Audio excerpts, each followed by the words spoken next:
If you were hanging out on Toronto's waterfront 100 years ago, you'd be in the lake.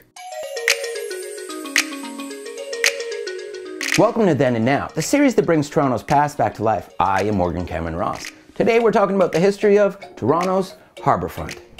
What we call Toronto's Harbourfront area now is a bit undefined, but for argument's sake it is here, along the harbour and Queens Quay, from Bathurst until Yonge or York.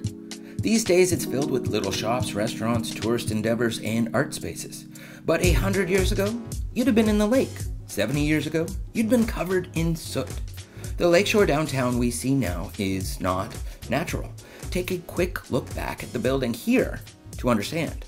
The Toronto Harbour Commission building. Here is a look at the building in 1919, just after it was built.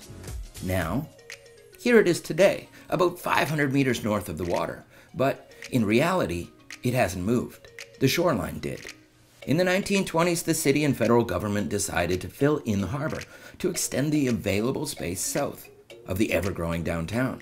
So they dredged the lake and used the dredged fill to lengthen it. The area we call Harbourfront now would have been about here.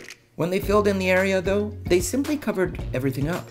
These wharves you see here prior to the 1920s, as well as many boats and other materials, are still there, below, simply covered up, including over a century of waste that people discarded there.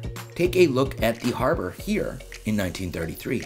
Those ferries we all have taken to the islands have been doing so for about a century. By the mid-20th century, though, the Toronto harbour was progressively being used less and less for industry. With that decreasing use came an opportunity. In 1972, under Prime Minister Trudeau and others, they decided to try and repurpose the shoreline. This is where many of the buildings originated from that you see today. A move away from shipping and industry and an effort to draw arts and culture to the area. Here is a view of the area in 1947 and now, tidied up immensely. Toronto's harbour, though, has been a topic of strife for decades, though. What would you like to see done with it? That's it for this episode of Then and Now. I am Morgan Cameron Ross. Catch you next time on Narcity.